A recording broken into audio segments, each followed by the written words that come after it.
Anachetego maazụ na Volt 104.3 FM and Adam Shaw n'idigo njikere ịkwadogo onwe gị idigo nnọọ prepared itinye ọnụ n'okwu a maka na amatara m ife melu nwoke ga-eji wee nọrọ na shop nwunye ya nwee dị oyi mepere emepe mana eji key wee gbachie gada. Nwoke amalile nwa afịa onye bịa ọtọ ọnụọ amarọ nwaanyị but kedu ihe ilo kedu ihe iche n'ọnya mụa na-efid na onwe ike ọ bụ na nwoke amarọ ka esi ele nya bụ afịa mana nwoke a bụ nwoke bụ na ọnọgo na ya bụ shop years ọnọgo years so aghọtara m ife melụ anọ na-abakwa n'ime shop ahụ mgbe niile ife ọ nọ n'ilo na-achọ ịmago tụpụla na n'iru dị shop afụnube m ya n'ime aghọtara m why mana ọ yesterday nke bụzi na ịbịazi ịga afịa ọ sị gị na nwunye ya nọrọ ya ananya nwa ama nlesi m ga afịa why maka na nwaanyị welu key pichiri shop welu key mee gịnị pụọ tie n'akpa pụọ. Kpọọ m na 07060485853 ma kpọọ na 09155708347. Kedu ife ilo bụ n'ọnya bụ ife melu nwoke a ama njile nwa afịa na shop nwunye ya. Cheta na nọ live na Radio Garden in case ọ bụ na ị na-achọ ịpụ out of town this weekend marụ na ebe ọ bụ na ị nọ ị ga-ege nwaanyị ntị just nwee app Radio Garden ma ị nwee app YouTube a ga-enwe ike nyelu gị aka ebe ọ bụ na ị nọ ọsọkwa na alụ gị ọsọkwa gị nọlụ n'ime ọnụ so long as n'ime ebe ahụ na netwọk dị ị ga-enweta nwaanyị ịghọtago just if you need with ịtaipụ Volt Odenigbo ịbanye ozugbo ịghọtago sola anyị na-eme ife anyị na-eme dịka anyị si eme ya na studio. Ọ bụ na ị chọọ ịkpọ na phone line anyị kpọọ na 0706 0485853 ma kpọọ na 09155708347. Etinyekwanụ m ife anyị ga-ekwu na Facebook topic anyị nwere tata ọ dị na Facebook so in case ọ bụ na ị chọọ ịjoin ya na Facebook jee ebe ahụ ị ga-afụ ebe ntinyere ya. Nwoke bụ na nwaanyị adịghị emenwu gịnị adịghị ahapụ nwuri ya shop ọkwa di ya mana ọ ma ahapụ nwuri ya shop ọ trust issue ka na nwoke amarọ mwepụ na mgbakọ ka ọ ma mwepụ na mgbakọ mana ọ marọzi ife a na-ele afịa otu esi eli ya. Kedu ihe nwere ike ịkpata ụdị omume a n'ebe nwoke a nọ na nwunye ya nke bụ na ọma mmechikwe shop emechi nwaanyị ama mmechikwe shop ọma mmechikọrọkwa shop niile mana o mechie ya na gada ọ ji nwayọ chiri key pụọ. So ịbịazie ifu nwoke n'iru shop isisia ya kedu ife ị ga-ego kedu na ha enwere ihe nke dị otu a ma ihe nke dị otu a ọ sị gị na fa nwere ya mana nwunye ya nọrọ ya na ọ chiki wee pụ amakwa m na ọ dị normal amarọ m na ọ dị normal to you amarọ m na ife dị normal ịghọtago but ụmụ nwa nwee ka o si wee dị na mpụta afọ mmadụ na shop mana ọma nlesi nwe m afịa ama m onwe ka nsi wee fịa amarọ m maka gị enwe mana mụnwa na onwe m nwee ka nsi wee fịa so achọrọ m ịma na ọmụnwa na overthink ya am I the one na-echi ya na-echefi oke ka ọ nọ normally ọ ya o kwesịrị ịbụ maka na biznes nwaanyị na biznes nwoke so long as na afafa adịrọ n'ime akwa mụ nọ na-ekwu nnyaa maka nwaanyị na-etinyere di ya na ịmago o tinyere ya in the know like ọ gwaghị ya na o nwegokwa ụlọ nwee businesses so dị afọ otu o tinyere afịa na ya biznes ya bụ biznes ya nke nwaanyị dị iche biznes nke nwoke dị iche fanabụ enwere ife jikọta fanabụ na-abịa n'ife ego na ebe esi eme eke ego ọ the same scenario ka anyị nọ na ya kama na onye nke a ma na nwunye ya nwee biznes dị otu a. Kpọọ m na 07060485853 ma kpọọ na 09155708347. Ọ bụrụ mgbe ochie ọ na-eme ndị nna anyị ihe ọbụla fa na-eme nwaanyị bụ gịnị na assist. Mgbe ochie nwoke ọbụla ife ọbụla nwoke na-eme ife ọbụla dịbụ ụlọ na-eme nwaanyị na-abụ the assistant ọ bụrụ nwaanyị na-eso nwoke ọ bụrụ nwoke na-eso nwaanyị ọ nwaanyị na-eso nwoke ịghọtago but ịmago na generation anyị nọ na ya 2026 ife na-adịzi iche and ndị abụrụkwa na fa bụ new generational couple abụrụkwa na ha dị 30 something ihe nna agwa gị na fa agbagotego 60 fe ejebego 70 ịgbago ihe a dịka retirement plan amarọ m mana ọ na-adị m ka ụmụ fasetịrị anya shop a up mana ihe a na-adị ka retirement plan ịghọtago nwaanyị a na-ele nọrọ ebe a wee na-ezu ike asonye retire go na weruzie wee gbadozie ụkwụ wee na-aga n'iru na-enweta 11 naira 22 naira eji emepụta ife n'ezinụlọ and ịmago efilikwa m na otu ọ dị na shop a dị na ọha na-abụ kwesịrị na-arụ onye nwere any reason why mmadụ ga-eji wee mepee shop mmadụ anọlụ ọ na-esi mmụọ mmụọ ndị bais na mmadụ ịnọ na-esi mmụọ ma omino na ịnọ ife na-emebi ma na ịnọ ịma mmenwu ihe ọbụla mana ọrụ anyị arụ dị ịghọtago so kedu ife ilo onwe ka isi wee chee ya mee ka mmalụ na 0706 048 5853 ma ịkpọ na 0915 570 8347. Hello, ka ime ọlụ dịkwa mma o ọ dịkwa ma oyi ka ime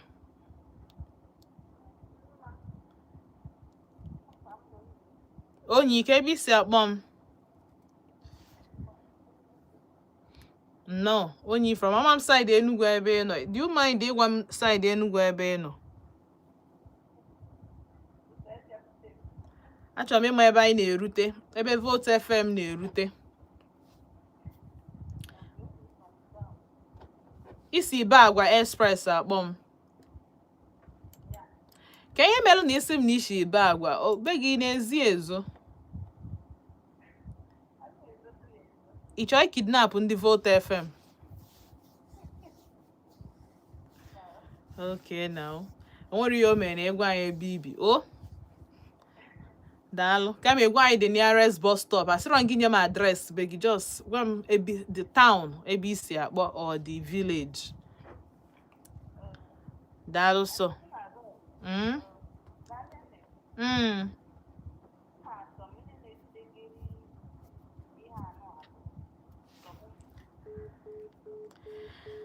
okay netwọk anyị chọrọ ime anyị 30 mana anyị ga-eme ya 40 anyị adịgo oke ịghọtago so jisike ka ịkpọchie m azụ onyi hello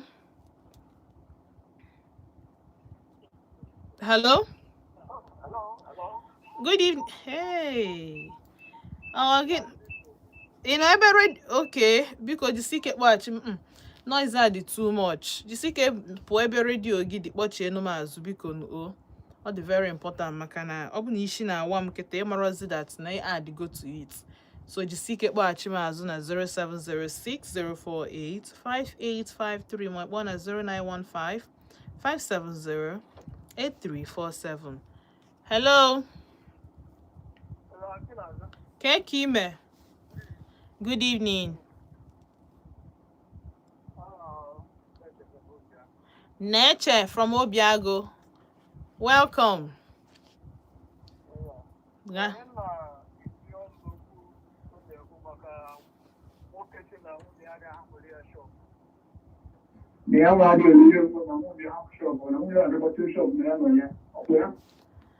Yes, Nwunye na ọgbachie shop ọ pụọ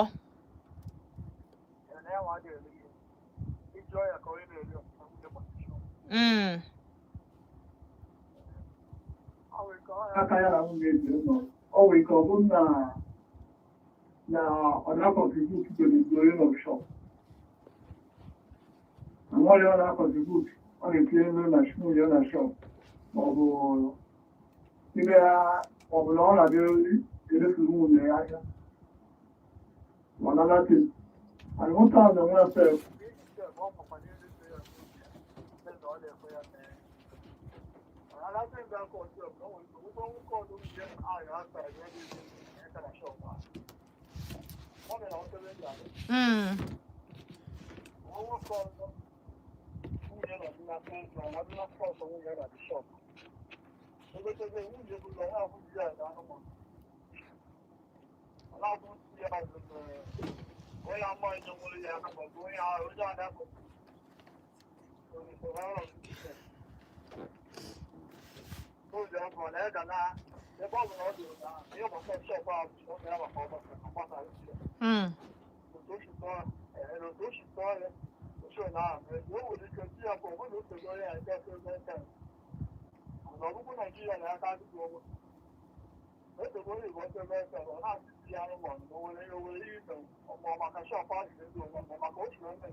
anyị na-agwa gị na nwoke a nụnwa adịghị ahapụ shop nwunye ya. Nwere nwoke ọzọ na-abịa na shop ahụ, ọ na-abịazi mana ọ n'ụlọ onweghọ.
Daalụ sọ, daalụ.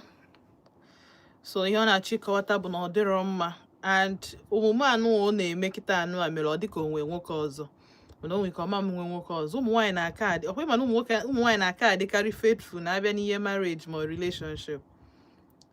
Yes, enwe higher number of ụmụ nwaanyị na-akwụrụ onwe fa ugwu na ife alụmdi na nwunye karịa ụmụ nwoke. So in this scenario now, from ihe mfugo afunubem, apart from ụmụ bia ụmụaka bụ na during the day ha gaa school, so si anọlụ once 3 kụkwa n'ala ebe kwa n'ala efukwa ụmụaka ha ya nọgide tili ebe 8 ha ya emechizi. Mana ịma nnọkọta fụ nwoke a bụ di ya n'ime ya bụ shop. Amarọ m ife mee n'ịma na ndị di na nwunye akọọlụ gị ifefa na-agabiga n'ime marriage. Ndị di na nwunye afa akọọlụ gị ifefa na-ejebi, hey, you be wondering how, where, from where to where. Akọọlụ gị ifefa na-agabiga, ọ ya adịghị egwu, ọ ga-adịghị egwu. So onye mere ọ ji awụ mpụtakwa na alụ nsị unu jisi n'ike ka unu nụọ onye ọ ga-abụ unu ya, nụọ na onye ọ ga-abụ unu ya. And ndị a nwere understanding o. Afụtanubekwa m fụ mbọsị o sere okwu, o segodi ma na o sere n'iru m. Afụnube m ebe o sere okwu, ha nwere ụdị nghọta. Ịbịakwa n'ala otu ọ bụ na ofe ile na mmadụ anọrọ n'ime shop ịnụ shout gịnị ka, ma ọ shout onye ka from ilo. Maka na gịnị mee shop fa dị ka ọ dị n'ime compound. Ịmago not the same, ịmago shop anụ a na-arụ onye nwe shop bi n'ime the compound. Mana ịma nnọkọta fia n'ime ya bụ shop. Ịma nnọkọta fia n'ime ya bụ shop. So I believe m na-enwe nghọta, but nghọta ihe o kwesịrị ịbụ na nwaanyị die ka nọ ndụ, mana at some point nwoke kwesịrị inyelu nwaanyị aka ka nwaanyị na-enyelu nwoke, nwoke nọkọtakwa onyelu nwaanyị aka. Otu o kwesịrị ịdị, ịghọtago. Ọ bụrụ ịpụta mgbe niile nwaanyị a na-adọgbu onwe ya. And from ife niile mfụ nwoke a dị readily available inyela aka, ọ dị available. Amara maka the willingness to help, mana ana m afịa ọ dị available mgbe niile ọ na-anọ ebe ahụ, ọ dị apụ dị from o nwere sport, ọ dị apụ ebe ahụ. Kedu ife ji ya nwunye ya pụọ? Nwee ka ọ bụ na the woman nwee ka ọ bụ na ọ nwee ebe o kwesịrị ije, ọ na o nwee ọ chọrọ ije gote recharge card. Ịmago recharge card a na-ego na bulk a na-elesi ndị mmadụ. Kedu ife melu nwaanyị ga-eji wee mechie shop simply because ọ chọrọ ka di ebanye n'ime ya? Because at this point ị ga na-awondazi na nwoke enwe girlfriend na onwe ike nwaanyị pụọ kịta ọpak ya ife je bunye girlfriend ya amarọ m mana gị nwe na onwe gị as a married person as onye bụ okenye kedu ife ilo nwee ike ịkpata ụdị agwa n'etiti di na nwunye. Hello, ka ime nnọọ ka afa gị na ebe isi akpọ m? Tobenna from Ohodo. Tobenia, oh, Tobenuchukwu. Tobenia from no.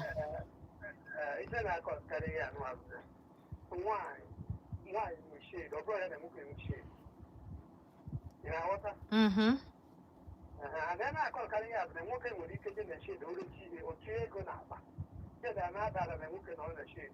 Why chop around and walk every day with no chain up? Or man would call back there, but I walk a natural on that. You want out? You generally said off and wine and money. Eh? Or they book a beer. Now, but they bar. Can I? No, but around so far for him. Eh? Or they book at the call back there, but not but around. No, the thing will chain up.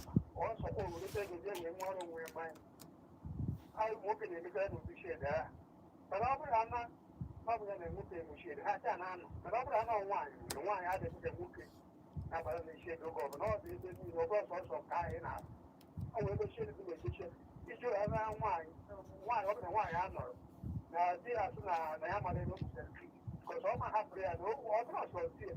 According to your man to see you again. I'm sure Canada. Who can be not maybe, sure cannot, but who can be in that country. But anyway. But I'm not going to the shit about why I said we will say the shit and then we will not have to run the shit. All right, I know we can go out there. Why I didn't put the woman out there the shit the other government. I have somebody all who work on it with whom I can handle. And over the idea of my book is not in the shit of government. But then I'm not going to shit. But I'm not going to say good. All my goes here. I just know that they will call an app. I have been a call that. Also, I look if you won't call for that. Shit, we have one shit. Now, who will call me here? How come I'm going to get up? Okay, so it's a matter question that what thing is that man now? You know the shit, or other possible. Shit, you call me. You're not going to get any shit. You got who they are. On our child, before every walking and wine will shake. Now, okay, walking at one when you go to the other. Only another, what do you want? Ọ kagonu nka nwoke a na-agwazi gị na-eruzi 70.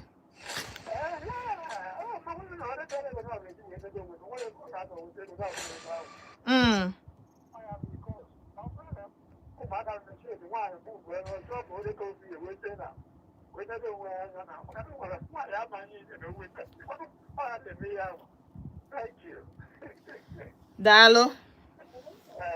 Daalụ. Oh, na wow. But uche m na-abụ mana ka ihe nwoke ya ejikwa n'ego. Anyway, I mean because that's na ụmụ nwaanyị bụ gịnị fa nwa na-ekpokọ. Na ụmụ nwaanyị na-ekpokọ ife ọbụla azakọla azakọ. Ịghọtago? Hello. Good evening. Ka afa gị? Chibike, ka side isi akpọ m na 9th mile? Ka side ebe isi akpọ m na 9th mile?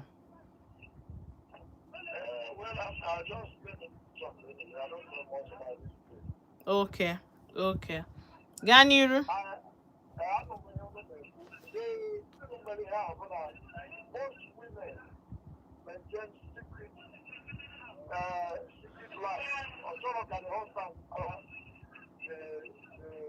What comes out of that shop.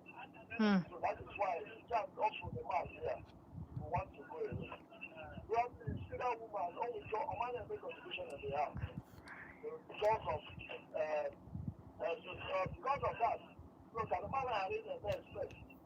One around the shop. So since one around the shop, I think she's going to put the family.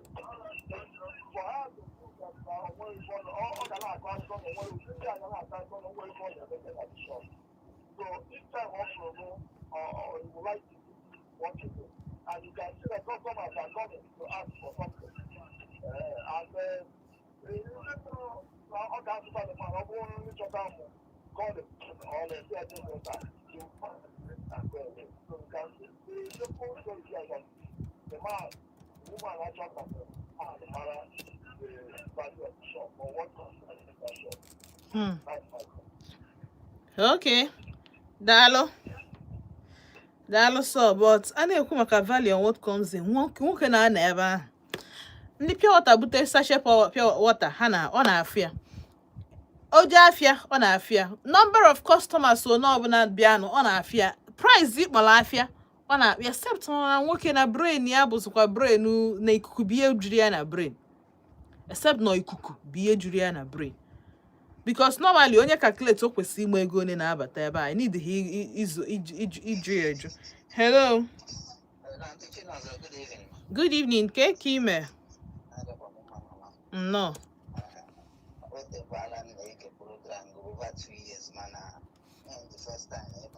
Wow. Ka afa gị na ebe isi akpọ m?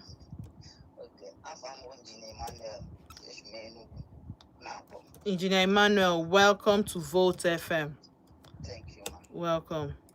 You are doing great work. Thank you. Dalo. Yeah, this evening. Number one is that the woman or trust in it. That's number one thing. And the woman to do a shot at each. I am not trying to show that. That's number two.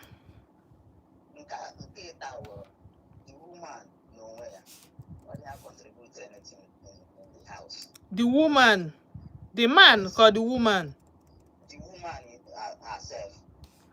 So now the man now is according to Igbo, already about 70 years. Close to 70. Okay, she never mid-60s. Okay. Now, the woman now, everything on with Regita, which is here now. So that reason why I don't get here in that shop. So, for my own understanding, that's the reason why the woman didn't make it allowed. The shop is open. Thank you very much. Dalo so. Now, ajụjụ nna ajụzi bụ omume a dị mma. Like, whatever reason ị chọọ inye m, I feel na ọ dị okay for nwoke anyị nọ nkịtị, nwere ife ọ na-eme, but ọ dị contribute to the shop in terms of at least o pekata mpe ya bakwuzie n'ụlọ ya n'afịa. Ka customer ga-abịa ka o goo ihe dịka nni, like if a shop dị open, isi ka igolu noodles na mmiri ma noodles na mmanya kịta ka ilie. Mmadụ nọkwa na shop mana emechi shop emechi, so ebe ya egotezi ife bụzi onye makwazi ebe ọ. Mana mmadụ nwe ụdị ọ bụrụ na ị na-ekwu mmadụ esi na housemaid, the husband of nwaanyị nwe shop na ya. Ihe a bụ ezigbo ihe dị sef, because a na-akọ this thing na-eche na ọ dị normal. Mmadụ na-abụ bi n'ofu ụlọ na-eri ofu nri na-apụta early in the morning the same every day, mana shop ma hapụ nwuri ya open for onye ahụ ịnọ na ya. Ọ dị kene mma ihe kwesị ịnụ. Amụrụ m ka fasi wee jegide baro nke ife anaghị trust onwe ha nke ịhapụrụ onwe ha the man shop, but onye kwesị ịnụ ọ dị mma. Hello. Biko rule number 1 anyị bụ gịnị? Gbatịnata redio gị. Ịchọ ka mụ na gị kpaa nkata, biko gbatịnata redio gị, ọ dị oke mkpa. Ịghọtago? Ma mụ nwa isi na-awa, ma ndị na-ege anyị n'ụlọ, adị m sure na ọ bụrụ ọsọ m ka isi na-awa taa. Biko na ọ dị oke mkpa. Hello. No.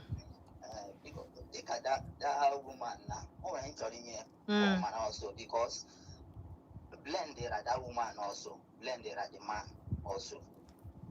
You can myself now. Even my wife on the Afia. I want your electrical pass on the case drugs.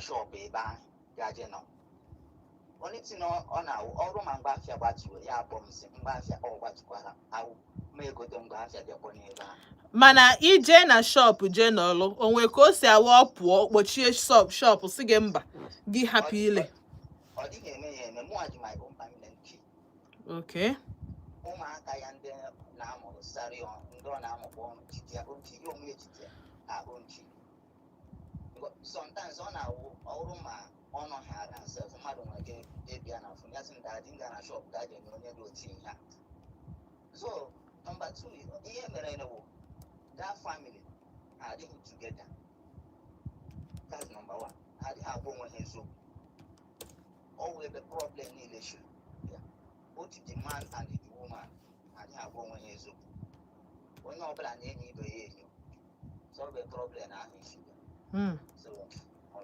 nwere ikwu na nke onye ji gbachita ọzọ daalụ sọ daalụ that's the thing ha na-enyo onwe fo enyo nwere onye trustiri ibi ya that's the only reason or one of the reasons ọ bụrụ the only reason mana o nwezikwa more reasons ime ka mmalụ kpọọ m na 07060485853 hello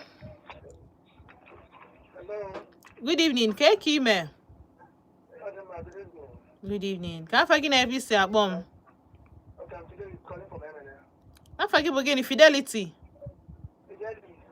Fidelix no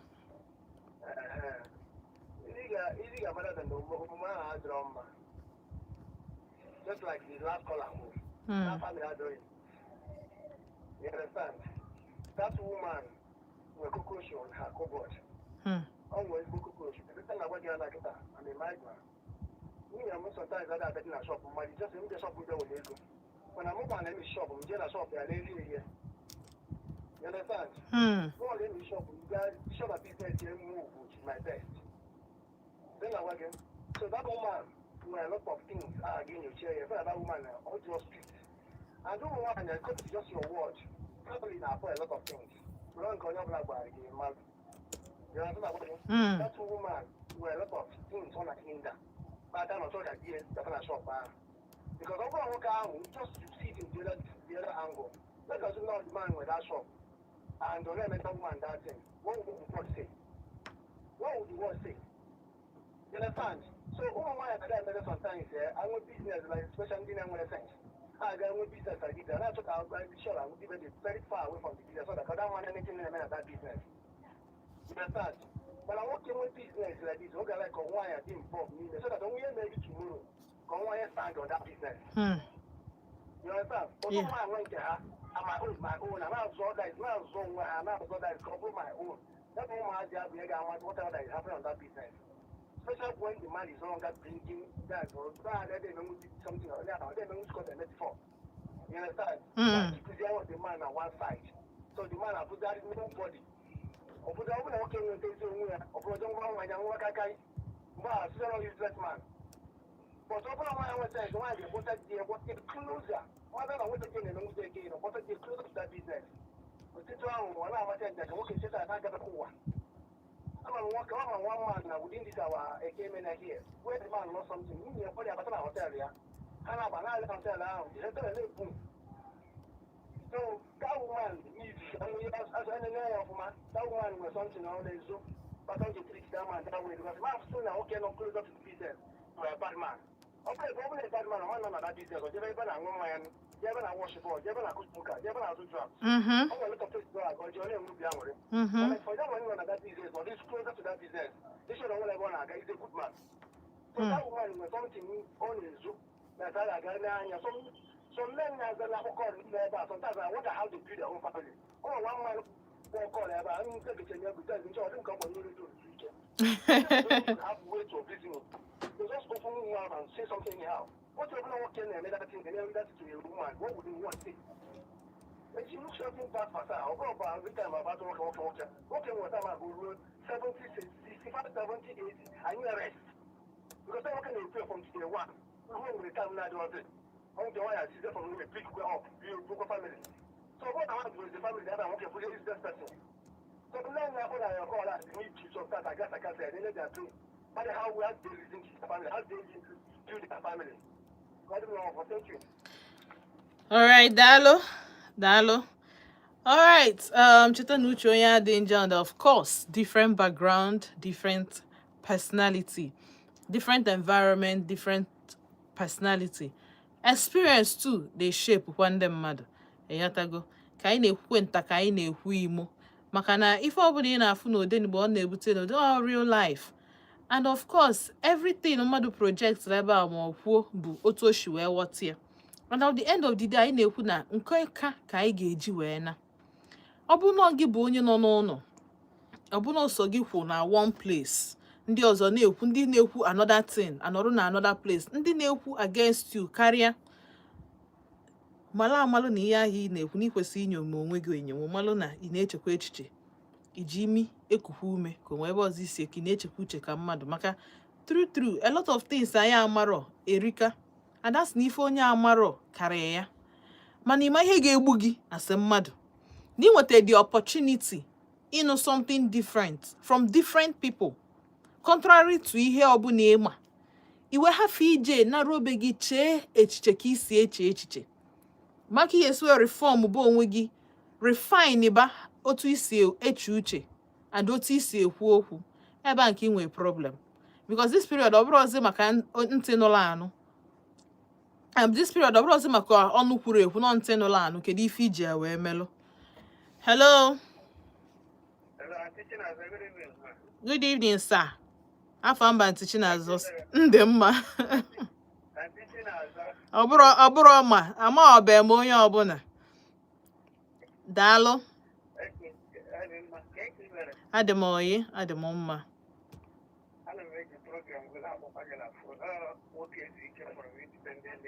Nwoke, yei, ọbịa. Ofu okwu a na-ekwu jisi n'ike na-ezu ike. Jisi n'ike. Yes.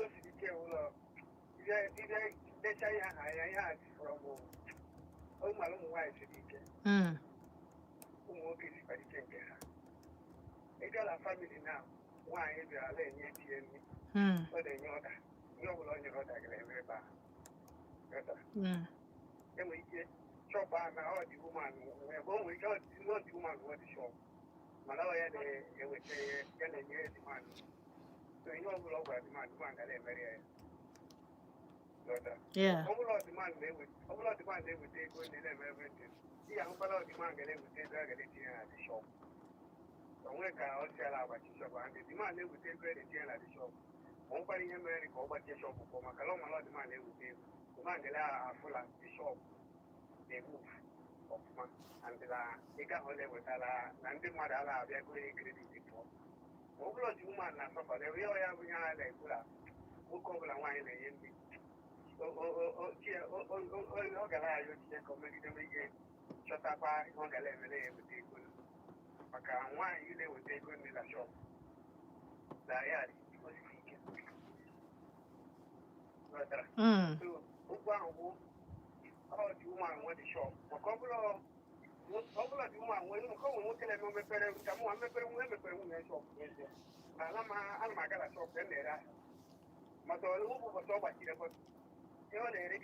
Nna anụ ị na-ekwu.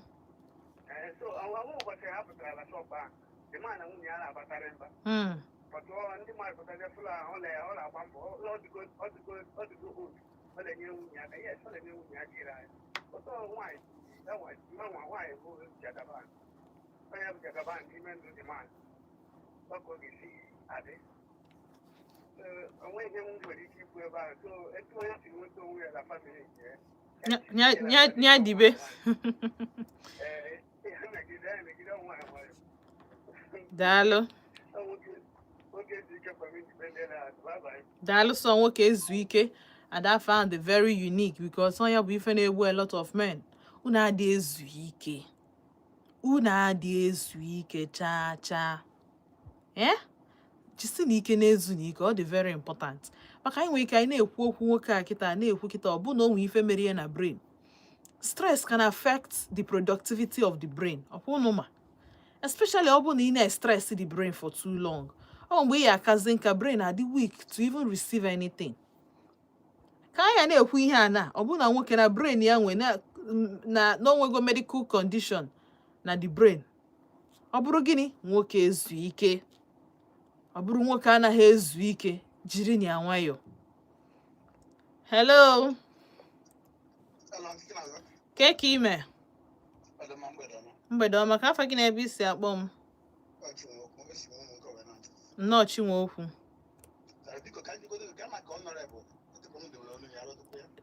Icheta azụ m otego nna asị na mma akpọ honorable ana m echezoka. Adị m guilty. Biko gbaghara m. Emesịa nnọọ.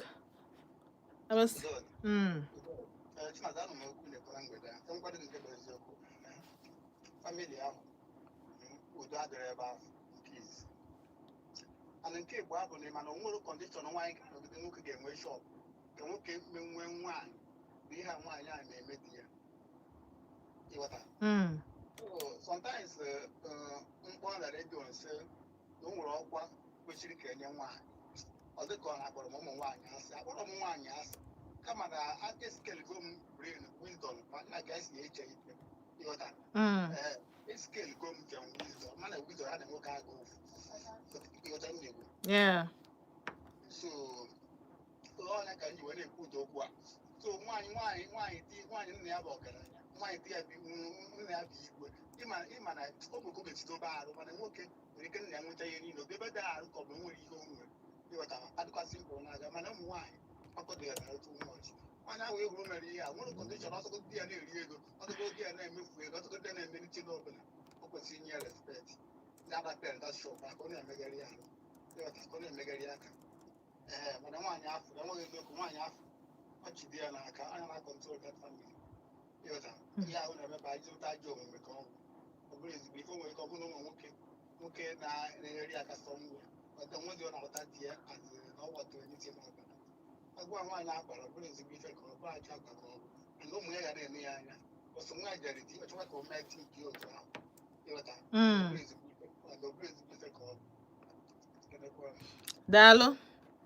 Daalụ.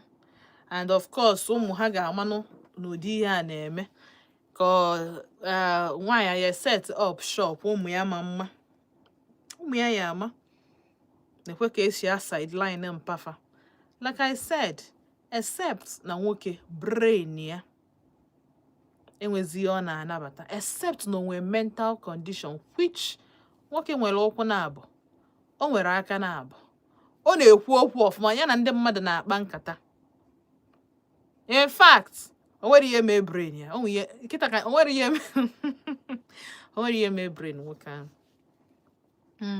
Except na ọ ma ha ewepụ, but at least basics ihe dịka mmadụ bịa go sachet water 100 naira ma ọ go bag of water ma ọ go ịbago n'ụdị ife ahụ calculator dị Afia 1 2 3 4 gbakọọ ya divide o kwesịrị ịdị ebe. So aka m na-eche enwe a very good reason, tangible reason nwoke nwee ike ịnọ n'iru shop nwunye ya na handle bụ nke nwunye mana ọma mbatanwu nsị gị na mafụrụ bụ okwu nwoke afụrụbe m shadow ya n'ime the shop afụrụbe m shadow. That's how bad ọ dị. I keep wondering na-asị ka ezi until ụnyaahụ wee sị ka njegoro ife wee bụ na akpọchikọọlụ shop sisi nya wee ruo dis maka nọ na-eche na-asị kedu ife ga-abụ the condition, kedu ife ga-abụ the problem, kedu ife ga-abụ na onye anwa kpatalụ nwaanyị ga-apụ onwe ike ọpụpụ ahụ ọma nọrụkwu ya 30 minutes mana o decide ka ọ lọkụọ that shop tinye key n'akpa pụọ.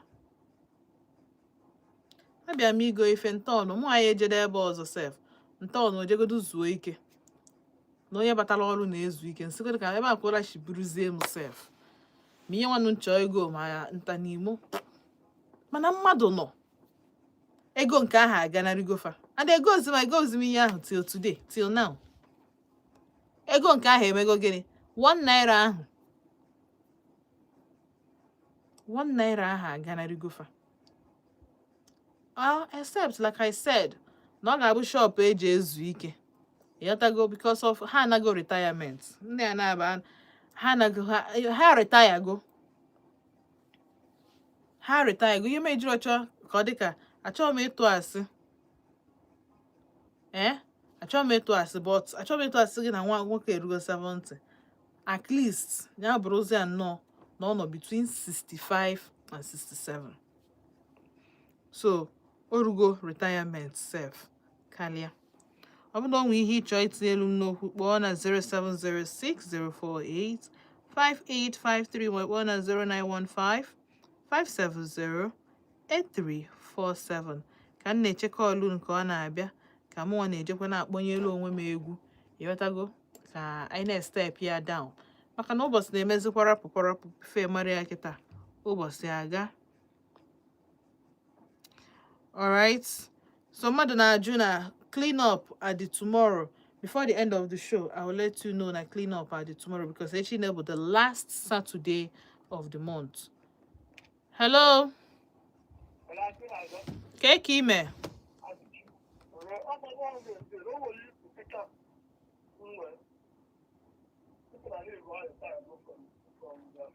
Yes.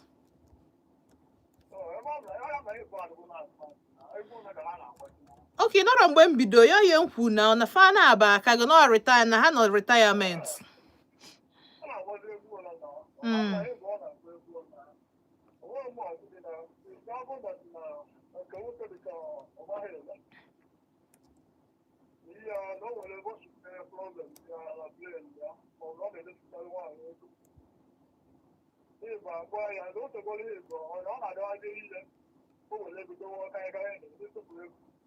I didn't want to ever work on with all the time, depend on the government now.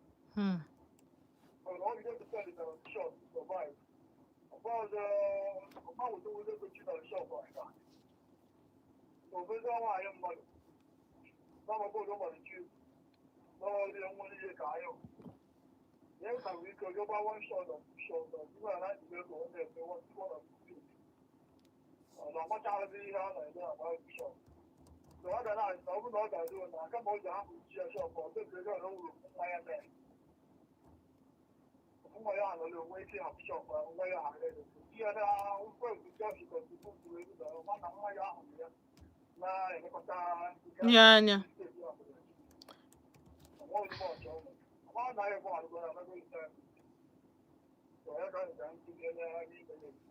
I don't think no one is going to have much issue. So I live out of one, what do I know that I do now? Oh, my God, or 1 hour. Well, go out and look to go down for her. What do you all out? Why would you know what the hell will be? I did not come out, I don't look for her.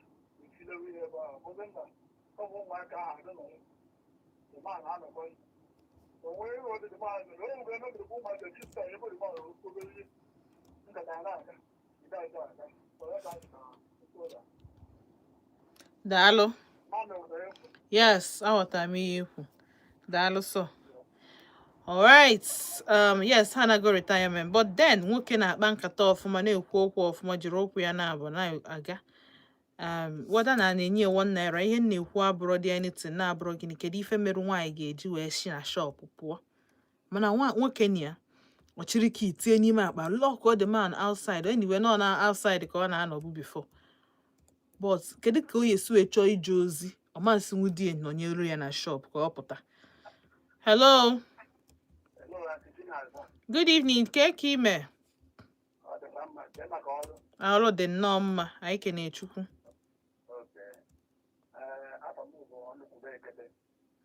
Ọnụkwube nnọọ. Daalụ.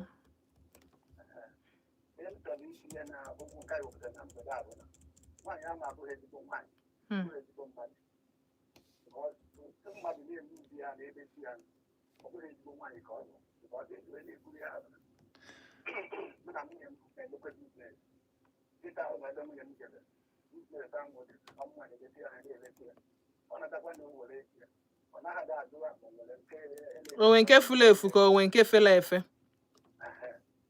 ọ bụrụ ihe niile bụ ụgwọ di na nwunye because o nwere ụmụ nwaanyị ụgwọ na-adị selfishness apụtaga n'ebe di ha ewu uche ha na-ebi hairline na-adịwa mma mana ịmakwana onye ahụ bụ ihe jara mụtara azụ nwa ụkwụ ihe ọ na-eme nwoke a ọ chọrọ ka nwoke a dị ndụ chọtara ka nwoke a nwụọ kee ka nwoke ga-esi ọ na-ekpọchie shọp wee jewere mpai onye ihe gara igote dịka ya igoteta izagharị igotere ebe ka izi ka ụla edozielu ego nke a nwere eji usoro ya ọ bụrụ ezigbo nwaanyị dị ha ọ bụrụ nwaanyị mepụta mana ọ bụ mana ị na-eme anyị bụ nwoke bụ ọ bụ ugwu ekebere ekebe nke esi nke dị mma ọ dịrị nke esi nke dị njọ ebe ahụ ihe niile ọ na-eme nwoke ọ bụrụ kwesịrị ime nwoke ahụ ọjọọ nwoke ahụ ndị ka na nwoke na-agakarị karị ọ bụrụ karịkarị ọ bụ na nwoke ga-eje ọ bụ awụta ahụ onye isi ụzadị na o nwere ihe ọ na-eme nwoke ọ na-achọ ka nwoke ghọta onye isi na nwoke mara ihe ọ na-eme ọ bụ ihe ọjọọ ka ọ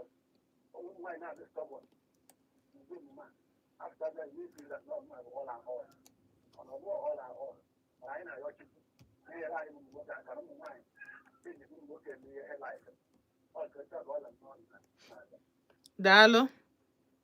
daalụ so anyway uche onye adị njọ but ọ bụ na ị na-ege m ntị ọ bụ na o nwere ike iche emeso di gị omume malụ na ndị mmadụ na-afụ ya malụ na ọ bụ na m adị arụ na vote otu a mfụrụ ya onwekwa ọkwa onwere m ike mburu ya na-eche ma nje kọọlụ onye mma akọọlụ nkọzie ya eme gịnị ebugharịwa ya so ọ bụ na ime gịnị na o nwere ike isi akpaso onye gị na ya bi n'ụlọ agwa malụ na anya ndị mmadụ nọ on you yes anya ndị mmadụ mụọ like this ana m afụ ihe niile na o nwezi mọsị o ya emezi ọkazie njọ ọtasuru like this mmadụ edinwuzi nkwuo maka na ya bụ ma ọ bụ na mpa m ka a na-eme mara like ya njecha bata anụ na a na-emechi shop mana mmadụ nọ mba mara like ya except na confirm go na mpa m bụ onye oshi except na confirm na ejidere ya red handed na gịnị me na ọ na-ezuru chewing gum ma ọ na-ezuru biskit ma ọ na-ebupụ ngwa afịa na shop mana ọ bụ na ife dị otu aha adịrọ na just notch igosikwa nwoke that you not go out the breadwinner of the house n'oge nwa bụ na ụnọ na-aga n'iru ichesosia na nwoke nwere ugwu ekwesị ekweli ya nwoke ekwesị ịdị n'ezinụlọ nwoke ekwesịrị ọsọkwa ya nya bụ na ọ dị bedridden ekwesịrị ịnapụ nwoke ya bụ position o nwere n'ezinụlọ o nwere ike ihe ya esi wee dị abịa n'ebe ọ dịkwa bedridden eme gịnị asị ya nna asị nna na ịdị ndụ na anyị chọọ ịma ka anyị nalụ gị permission. You cannot just be doing things anyhow as if not give the king and Lord and everybody's personal savior. Mba. Nwoke chọọ ịnwụ echi. Akwefu na nwoke ọ na-awụ sometimes na wonder na asị. Why o ji abụ na ụmụ nwoke ha na-emekwa anyị bụ ụmụ nwaanyị mfe mana ime efanya ọ na-ewute ụfọdụ n'ime fa na-ebecha akwa n'ime ya. Otu a ka ọ na-adịkwa na nwoke mmalụ na ebe ọbụla ọ nọ na o nwee nwaanyị na-akwa iri ugwu na o nwee nwaanyị bụ na n'ife niile nzuzu ya niile she still maintained her steeze, composure and poise. Steeze mean bụ respect. Poise mean bụ na ọ hapụrụ nwoke position ya na-emekwa nke o kwesịrị ime. So as why ọ bụ na under the rain, under the sun, na nwoke na-eme anyhow. Gwa na onwe gị eluzuru your self-respect na lose your dignity. Wee na-akpaso nwoke agwa ọ ya bụ ụwanụ. Kama hapụ marriage ahụ. Ụmụ nwoke like chafa respect ha. Onye ka ọ ji awa echi niile nwoke nwụọ. Ọ dị fulfilled. O nwere dị happy ha na-adị na nwaanyị fakwa ifo nwaanyị nwoke nọ.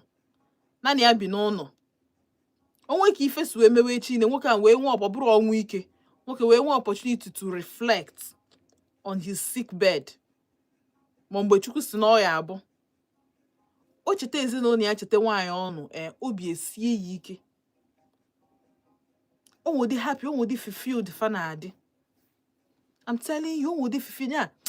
Oh, eburu nwoke ibu nwoke ịkara ịghọta ya. Ife ebe ha ya na-ekwu maka nwunye fa like this. In fact, ha ga-asị gị na fa nwụọ taa na ha enweghị any regret. Ọ bụrụ maka na o nweke ego. Ọ bụrụ maka na ọ achieve kata a lot. Maka gịnị? Maka na ọ ma na o mere mistake wee nụọ nwaanyị a. Wait for this particular woman. Ishi na touch sometimes. All coconut head. Mana kwe for respect ahụ dịrị ya. Okwe ha ka ndị ilo.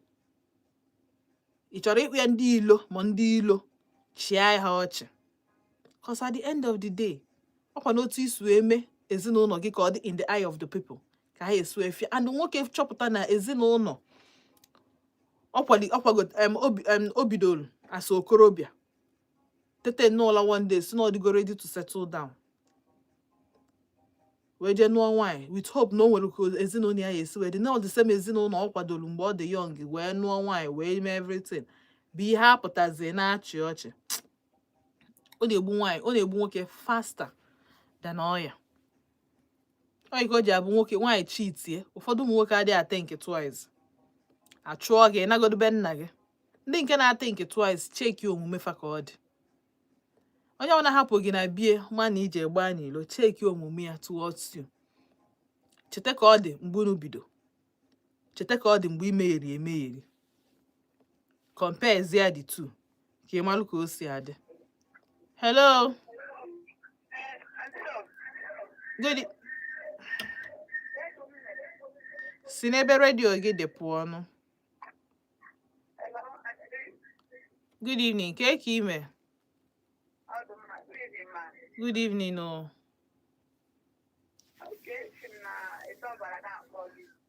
Kebe edo ọbara dị? Oh, Nsụka. No. Gani?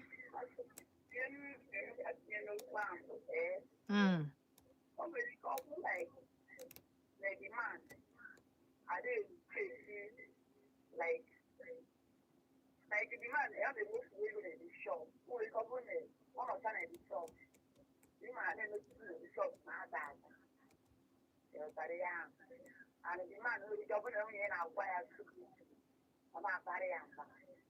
The man is all like that. And I have to go to the ratio. But I know for the journey to the house. So it's also like we have to shop mine. My guitar will do shop.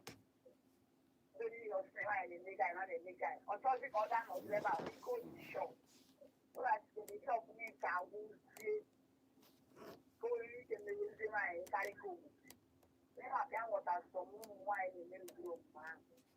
But in the you might have making a good one. Or maternity. Or the man how long the woman want the man. Now how long the man ready to make the shop on here, they say so and so for open and click up. Still will say you will do ask why man.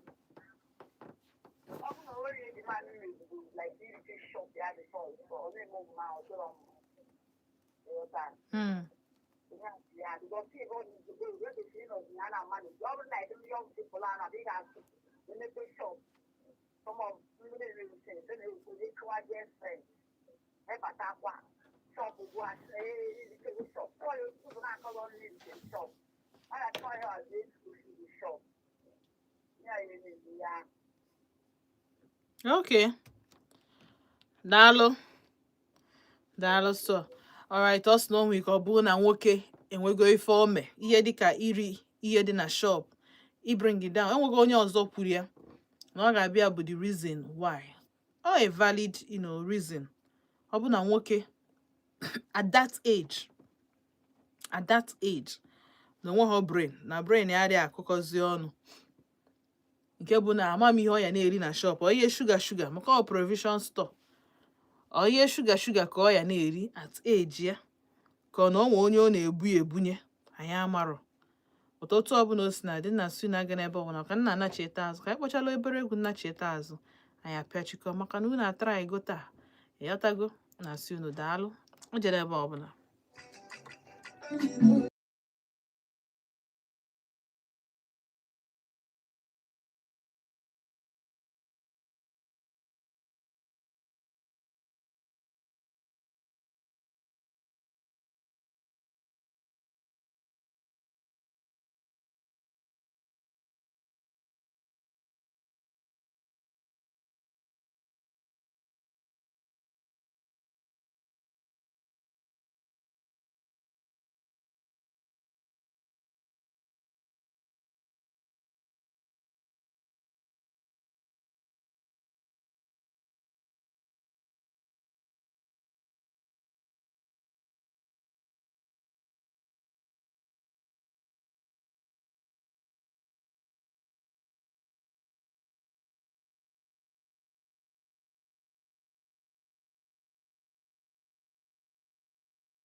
ọkwụ na ha anya n'ife niile yọlụ Chukwu